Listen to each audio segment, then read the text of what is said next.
Happy New Year and welcome back to our final stave of A Christmas Carol, stave 5. This is really a perfect stave for the new year because even though it takes place at Christmas, this is all about redemption and new beginnings, so I think it works out really well. This stave is called The End of It. Yes, and the bedpost was his own. The bed was his own. The room was his own. Best and happiest of all, the time before him was his own to make amends in. I will live in the past, the present, and the future, Scrooge repeated as he scrambled out of bed. The spirits of all three shall strive within me. Oh, Jacob Marley, heaven and the Christmas time be praised for this. I say it on my knees, oh Jacob, on my knees. He was so fluttered and so glowing with his good intentions that his broken voice would scarcely answer to his call. He had been sobbing violently in his conflict with the spirit, and his face was wet with tears. They are not torn down, cried Scrooge, folding one of his bed curtains in his arms. They are not torn down, rings and all. They are here. I am here. The shadows of the things that would have been may be dispelled. They will be. I know they will. His hands were busy with his garments all this time, turning them inside out, putting them upside down, tearing them, mislaying them, making them parties to every kind of extravagance. I don't know what to do, cried Scrooge, laughing and crying in the same breath, and making a perfect Laocoon of himself with his stockings. I am as light as a feather. I am as happy as an angel. I am as merry as a schoolboy. I am as giddy as a drunken man. A Merry Christmas to everybody. A Happy New Year to all the world. Hallo here! Whoop! Hallo! He had frisked into the sitting room and was now standing there, perfectly winded. There's the saucepan that the gruel was in, cried Scrooge, starting off again and going round the fireplace. There's the door by which the ghost of Jacob Marley entered. There's the corner where the ghost of Christmas Present sat. There's the window where I saw the wandering spirits. It's all right. It's all true. It all happened. Really, for a man who had been out of practice for so many years, it was a splendid laugh, a most illustrious laugh, the father of a long, long line of brilliant laughs. I don't know what day of the month it is, said Scrooge. I don't know how long I've been among the spirits. I don't know anything. I'm quite a baby. Never mind, I don't care. I'd rather be a baby. Hallo! Whoop! Hallo here!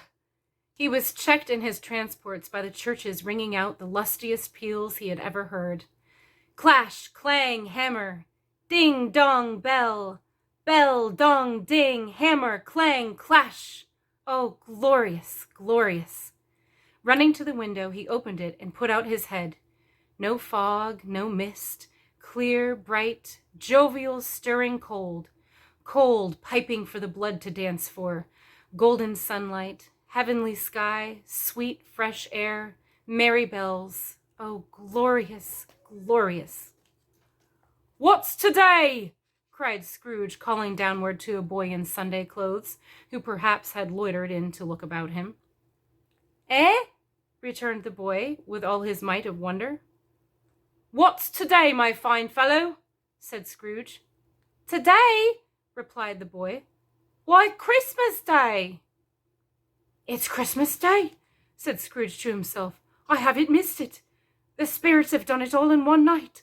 They can do anything they like. Of course they can. Of course they can. Hallo, my fine fellow. Hallo, returned the boy. Do you know the poulterers in the next street but one at the corner? Scrooge inquired. I should hope I did, replied the lad. An intelligent boy, said Scrooge. A remarkable boy. Do you know whether they've sold the prize turkey that was hanging up there? Not the little prize turkey, the big one. What, the one as big as me? Returned the boy. What a delightful boy, said Scrooge. It's a pleasure to talk to him. Yes, my buck. It's hanging there now, replied the boy. Is it? Said Scrooge. Go and buy it. Walker! Exclaimed the boy. No, said Scrooge. I am in earnest. Go and buy it, and tell him to bring it here, so that I may give them the direction where to take it. Come back with the man, and I'll give you a shilling. Come back with him in less than 5 minutes, and I'll give you half a crown." The boy was off like a shot. He must have had a steady hand at a trigger who could have got a shot off so fast. "I'll send it to Bob Cratchit's," whispered Scrooge, rubbing his hands and splitting with a laugh. "A shark know who sends it. It's twice the size of Tiny Tim. Joe Miller never made such a joke as sending it to Bob's will be." The hand in which he wrote the address was not a steady one, but write it he did somehow, and went downstairs to open the street door, ready for the coming of the poulterer's man. As he stood there, waiting his arrival, the knocker caught his eye. "I shall love it as long as I live," cried Scrooge, patting it with his hand. "I scarcely ever looked at it before. What an honest expression it has in its face. It's a wonderful knocker. Here's the turkey. Hallo! Whoop, how are you? Merry Christmas." It was a turkey. He could never have stood upon his legs, that bird. He would have snapped 'em short off in a minute, like sticks of sealing wax. "Why, it's impossible to carry that to Camden Town," said Scrooge. "You must have a cab." The chuckle with which he said this, and the chuckle with which he paid for the turkey, and the chuckle with which he paid for the cab, and the chuckle with which he recompensed the boy, were only to be exceeded by the chuckle with which he sat down breathless in his chair again, and chuckled till he cried. Shaving was not an easy task, for his hand continued to shake very much, and shaving requires attention, even when you don't dance while you are at it. But if he had cut the end of his nose off, he would have put a piece of sticking plaster over it and been quite satisfied. He dressed himself all in his best, and at last got out into the streets.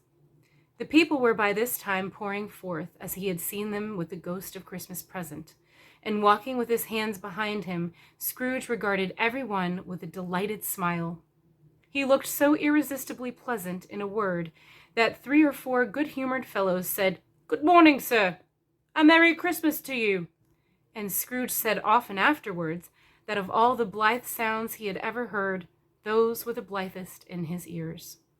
He had not gone far when, coming on towards him, he beheld the portly gentleman who had walked into his counting-house the day before, and said, "Scrooge and Marley's, I believe." It sent a pang across his heart to think how this old gentleman would look upon him when they met. But he knew what path lay straight before him, and he took it. "My dear sir," said Scrooge, quickening his pace, and taking the old gentleman by both hands, "how do you do? I hope you succeeded yesterday. It was very kind of you. A Merry Christmas to you, sir." "Mr. Scrooge?" "Yes," said Scrooge. "That is my name, and I fear it may not be pleasant to you. Allow me to ask for your pardon. And will you have the goodness—" Here Scrooge whispered in his ear. "Lord bless me!" cried the gentleman, as if his breath were taken away. "My dear Mr. Scrooge, are you serious?" "If you please," said Scrooge. "Not a farthing less. A great many back payments are included in it, I assure you. Will you do me that favor?" "My dear sir," said the other, shaking hands with him, "I don't know what to say to such munificent—" "Don't say anything, please," retorted Scrooge. "Come and see me. Will you come and see me?" "I will," cried the old gentleman, and it was clear he meant to do it. "Thank ye," said Scrooge. "I am much obliged to you. I thank you 50 times. God bless you." He went to church and walked about the streets and watched the people hurrying to and fro, and patted children on the head and questioned beggars, and looked down into the kitchens and houses and up to the windows, and found that everything could yield him pleasure. He had never dreamed that any walk, that anything could give him so much happiness. In the afternoon, he turned his steps toward his nephew's house. He passed the door a dozen times before he had the courage to go up and knock, but he made a dash and did it. "Is your master at home, my dear?" said Scrooge to the girl. Nice girl, very. "Yes, sir." "Where is he, my love?" said Scrooge. "He's in the dining room, sir, along with mistress. I'll show you upstairs, if you please." "Thank ye. He knows me," said Scrooge, with his hand already on the dining room lock. "I'll go in here, my dear." He turned it gently and sidled his face in round the door. They were looking at the table, which was spread out in great array, for these young housekeepers are always nervous on such points and like to see that everything is right. "Fred," said Scrooge. Dear heart alive, how his niece by marriage started. Scrooge had forgotten for the moment about her sitting in the corner with the footstool, or he wouldn't have done it on any account. "Why, bless my soul!" cried Fred. "Who's that?" "It's I, your Uncle Scrooge. I have come to dinner. Will you let me in, Fred?" Let him in? It is a mercy he didn't shake his arm off. He was at home in 5 minutes. Nothing could be heartier. His niece looked just the same. So did Trooper when he came. So did the plump sister when she came. So did everyone when they came. Wonderful party, wonderful games, wonderful unanimity, wonderful happiness. But he was early at the office next morning. Oh, he was early there. If he could only be there first and catch Bob Cratchit coming late. That was the thing he had set his heart upon. And he did it. Yes, he did. The clock struck 9, no Bob. 1/4 past, no Bob. He was full 18 minutes and a half behind his time. Scrooge sat with his door wide open that he might see him come into the tank. His hat was off before he opened the door, his comforter too. He was on his stool in a jiffy, driving away with his pen as if he were trying to overtake 9 o'clock. "Hullo!" growled Scrooge in his accustomed voice, as near as he could feign it. "What do you mean by coming in here at this time of day?" "I am very sorry, sir," said Bob. "I am behind my time." "You are?" repeated Scrooge.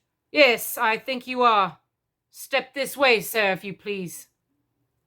"It's only once a year, sir," pleaded Bob, appearing from the tank. "It shall not be repeated. I was making rather merry Christmas yesterday, sir." "Now I'll tell you what, my friend," said Scrooge. "I am not going to stand this sort of thing any longer. And therefore," he continued, leaping from his stool and giving Bob such a ding in the waistcoat that he staggered back into the tank again, "and therefore I am about to raise your salary." Bob trembled and got a little nearer to the ruler. He had a momentary idea of knocking Scrooge down with it, holding him and calling to the people in the court for help and a straight waistcoat. "A Merry Christmas, Bob," said Scrooge, with an earnestness that could not be mistaken, as he clapped him on the back. "A merrier Christmas, Bob, my good fellow, than I have given you for many a year. I'll raise your salary and endeavor to assist your struggling family, and we will discuss your affairs this very afternoon over a Christmas bowl of smoking bishop, Bob. Make up the fires and buy another coal scuttle before you dot another I, Bob Cratchit." Scrooge was better than his word. He did it all, and infinitely more. And to Tiny Tim, who did not die, he was a second father. He became as good a friend, as good a master, and as good a man as the good old city knew, or any other good old city, town, or borough in the good old world. Some people laughed to see the altercation in him, but he let them laugh, and little heeded them, for he was wise enough to know that nothing ever happened on this globe for good at which some people did not have their fill of laughter in the outset. And knowing that such as these would be blind anyway, he thought it quite as well that they should wrinkle up their eyes in grins as have the malady in less attractive forms. His own heart laughed, and that was quite enough for him. He had no further intercourse with spirits, but lived upon the total abstinence principle ever afterwards, and it was always said of him that he knew how to keep Christmas well if any man alive possessed the knowledge. May that be truly said of us and all of us. And so, as Tiny Tim observed, God bless us, everyone. The end. That concludes our reading of A Christmas Carol by Charles Dickens. I hope you enjoyed it. Like I said, I think that it actually works really well to finish this on New Year's Day because it is so uplifting and it's a reminder of new beginnings, the potential for all sorts of turning over a new leaf and starting over, and just a reminder that it really never is too late for anything that you set your heart and your mind to. If you like these videos, like and subscribe for more, and I'll see you next time.